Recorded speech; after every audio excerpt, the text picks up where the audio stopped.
but they have it, it's a scientific term, they call it decentering. So here, and what decentering is this kind of reframing. So decentering is an example, I think many of us have given. If we're centering our focus on the foot that hurts, that's where all of our attention, that's where our center of attention is. But when we decenter to the foot that's in the air, where, you know, that can be an easeful thing. It's like the example of that second arrow story. You know, like you're putting all your attention, you're not putting your attention and making, you're not adding on anything, you're not making up stories, you're just being with the one that doesn't hurt. But the other examples of decentering is if you're thinking, you're lost in thought in your meditation. It's like, I'm lost in thought, it happens to me all the time. And it can be, we could just all tell our own stories. You know, I don't really talk about myself this evening at all, but my background is feature animation in Los Angeles, worked for Disney and DreamWorks, so very much storytelling is a part of my life. But so I could tell all kinds of stories about being in my head. It's like, oh, there I am telling a story, but it's kind of like being in a closed room or a closet, a small room with the door shut. That's how it feels to me when I'm lost in thought. I was like, oh, there's thinking. It's like stepping back. It's like, oh, there's thinking there. I'm no longer in it.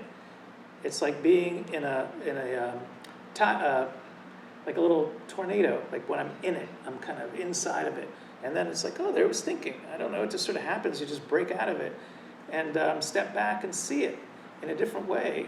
And then it could be something that it's not that we're dissociating from it, but it could also be the equivalent of I'm feeling sad or I'm feeling angry, and I could be lost in it, completely lost in it, like identify what they refer to as identifying or over-identifying, where it's really painful, but to step back and say, oh, there it is, to note it, there's anger or there's sadness.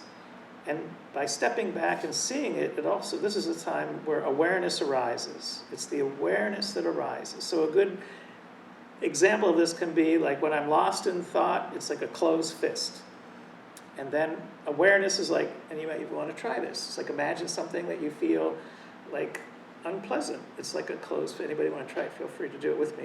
And then this idea that awareness is like this warm hand that just is touching it. So without the hand touching it, it's just being lost in it. And when we bring the hand, it's like, oh, that's awareness has now made contact with that. I'll just say in this case, it might be sadness or anger. Maybe you have your own, or just thoughts, being lost in thought. And if we even just keep, without even trying to change it, if we like rub it, it's like, oh yeah, there's my warm, kind compassion. There's my kind awareness. That's my caring awareness. That can feel pretty good. And it's metaphoric. What we're doing here is like a metaphor for what awareness can do to reframe our experience so that it can be that it starts to loosen. Just a little bit or not at all, but if it doesn't, it feels a lot different than if it doesn't have contact. It's just lost all by itself, lost out at sea, just floating, bobbing by itself. It's like a raft.